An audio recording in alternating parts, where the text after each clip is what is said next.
Hello, my friend. I am so excited for this YouTube tutorial because I'm going to take you through one of my favorite, most relaxing processes that I have as a full-time artist. I recently upgraded my everyday palette to be slightly larger, and so I'm going to take you through my process of filling that palette up with paint and how I chose my colors, and we're also going to swatch some of the colors. I think it's going to be a very satisfying, relaxing watch for you. And if you have any questions about the paint that I use or this process, make sure to drop them in the comments. I'm so happy to answer. So without further ado, let's dive in.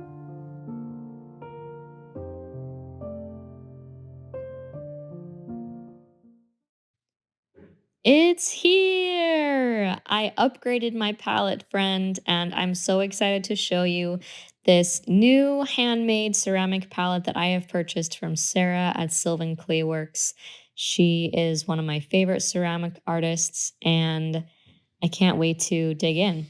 First, shout out to Sarah's dedication to sustainability using these water soluble cornstarch packing peanuts. I think a lot of people use them now, but so nice to see that with artists that I support. And now let's actually dig this palette out of here. So the box was way bigger than the actual palette. That's because obviously she shipped it in a way that was going to keep the palette safe because it is fragile. But look at it. It's definitely not a small palette. If you don't know, I up for the last 2 years, I have been using a different palette from Sarah at Sylvan Clayworks. But it was a little smaller. I kind of wanted a bigger one, and I wanted this palette specifically because it has 3 sections. So I really wanted to have a section for my warm colors and a section for my cool colors. And here's the side by side of my old palette with the new palette in case you want to see. I loved this old palette. It was her Casper design. I thought it was so fun and pretty, but I did want something a little bigger that will fit a little bit more colors and just have a little more space for mixing. So that was my reasoning for splurging, I guess, and purchasing this palette. So here are the colors I'm using. Opera Pink, Quinn Rose, Carmine, Lunar Red Rock is a new one that I added. Scarlet Lake from Winsor & Newton, Yellow Ochre, Naples Yellow is another one I'm adding that wasn't on my last one. That's Hansa Yellow Medium, Lemon Yellow Deep, and that makes up all of my warm colors like reds, oranges, yellows. And let's go to the other side. So Hooker's Green, Cobalt Green Deep, Viridian, and Cobalt Turquoise Light, and phthalo turquoise. I love my green blues. Prussian blue. Smalt is a fun one, kind of like a blue violet. And then rose of ultramarine. Finally, some neutrals, Mars black, some white gouache there, burnt umber. And then I have a few different Payne's grays that I like to try on as well as lunar blue.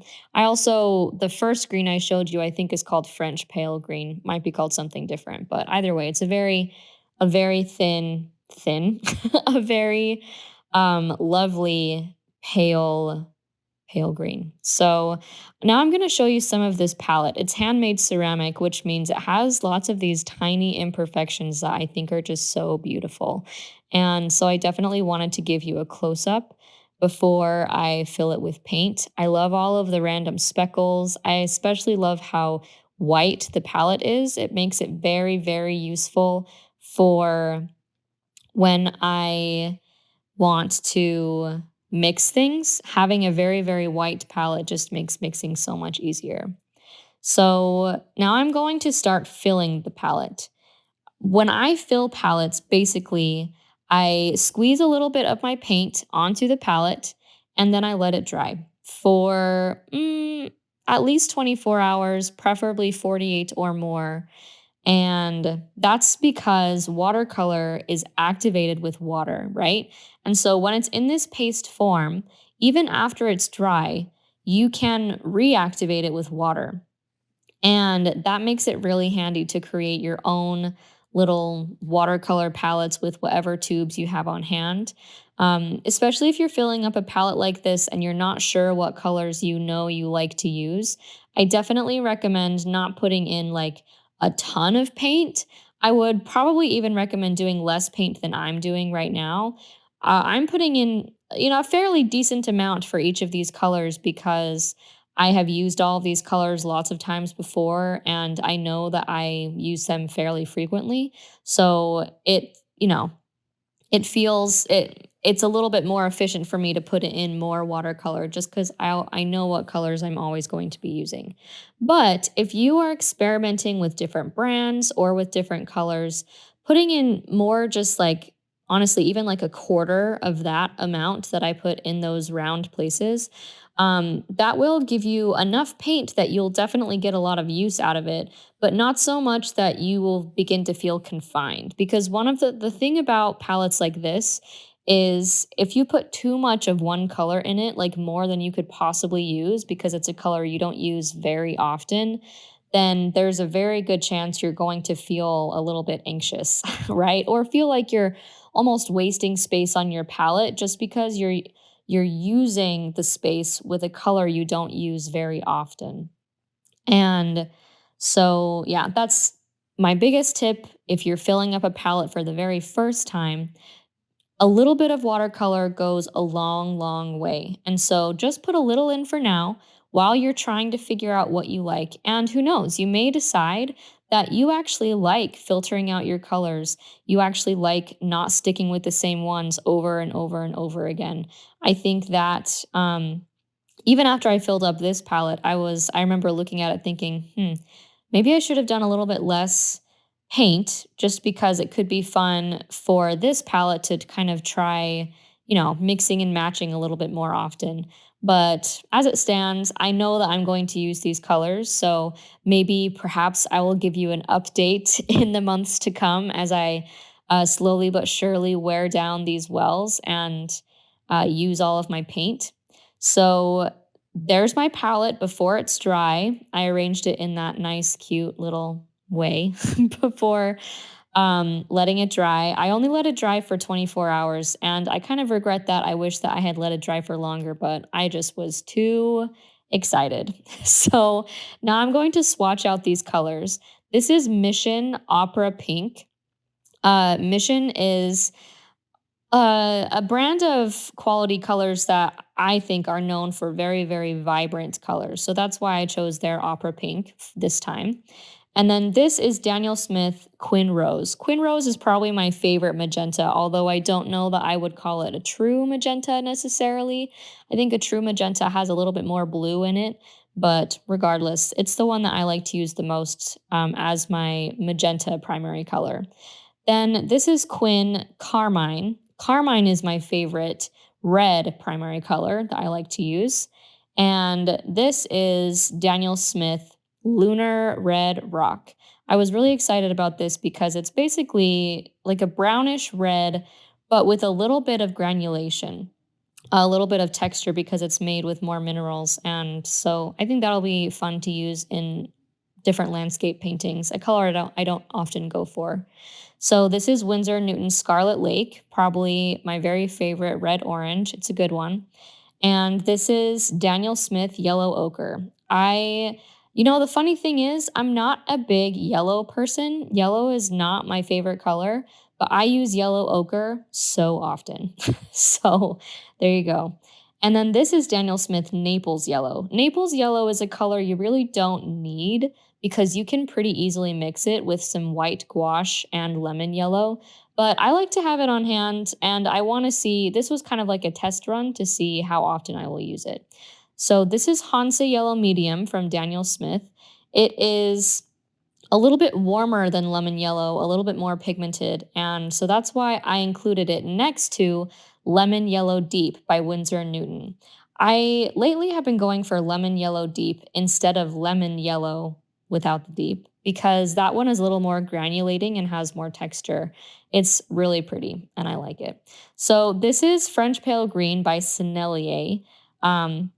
I love Sennelier's paints because they're made with more honey, and so Sometimes they're a little bit smoother. So I really, really like that kind of delicate green. This is Daniel Smith Hooker's green, a staple. It's one I filled up a lot with my old palette just because I use Hooker's green very frequently. So this is Cobalt Green Deep. This is one that I haven't had in my main palette before. I was choosing between this and Perylene green, which is like a very deep dark green, and I ended up going with this because of the granulation, because of the texture. So we'll see how often I actually use it. This is Viridian, Sennelier Viridian.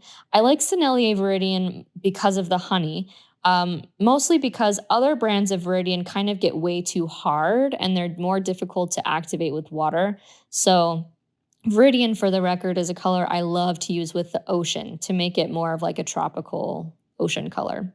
So this is Cobalt Turquoise Light by Winsor & Newton. It's one of my very favorite turquoise colors. It is pretty powerful when you combine it in with darker colors. So anyway, I like that one. Then there's Phthalo Turquoise, another staple that was in my other palette. I use turquoise a lot, as well as Prussian blue.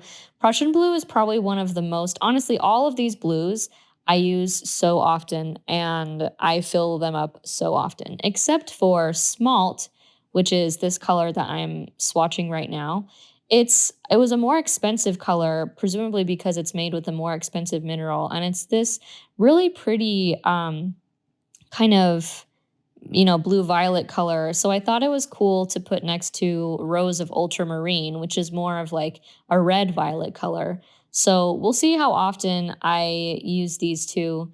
They're both very pretty. Even if I don't use them very often in my final paintings, I love swatching them because they're so pretty. So now we're moving on to the blues. I have Lunar Blue from Daniel Smith, which is a blue mixed with black that's kind of like a granulating separating paint. And then I have two different versions of Payne's Gray. That first version is Winsor & Newton, which is the Payne's Gray that I typically use. And then this Payne's Gray is, I believe it's Holbein, might be Sennelier. Actually, I think it's Sennelier. Um, so I always like to see different kinds of Payne's Gray because sometimes they're more blue, sometimes they're more gray. And then Burnt Umber is another kind of just classic brown that I like to have in my palette. Mars Black, I recently have replaced Lamp Black with Mars Black because Mars Black is more granulating and I do like that texture. And then I just have two different versions of white. One is Winsor & Newton Designer's White Gouache, and then that white that I'm painting right there is Schminky. I think it's white watercolor actually, but it's supposed to be like titanium opaque. So I just kind of let that dry, and I use that white in order to create tints of colors, meaning when I add white to watercolor, it lightens it, makes it a little bit more milky, kind of like a pastel color, and it's kind of fun to use. When I'm using white gouache, generally in my landscape paintings, I don't use the dry version that's on my palette. I typically use white gouache that is still wet, either in a jar like Dr. P.H. Martin's Bleed Proof White, or in a tube, because that makes it more opaque. So the white gouache that I have on my palette that's dry, that's what I use to create like pastel kind of watercolors. So there's my everyday painting, my new Sylvan Clayworks palette with the reds and oranges and yellows on one side, blues, greens, violets on the other side, and that nice big mixing well in the center. I cannot wait to paint with this. I hope you enjoyed watching and listening to me as I was filling this palette up. I thought it might be kind of fun. So, as I said, I will keep you updated as I continue painting with this, and I will see you next time.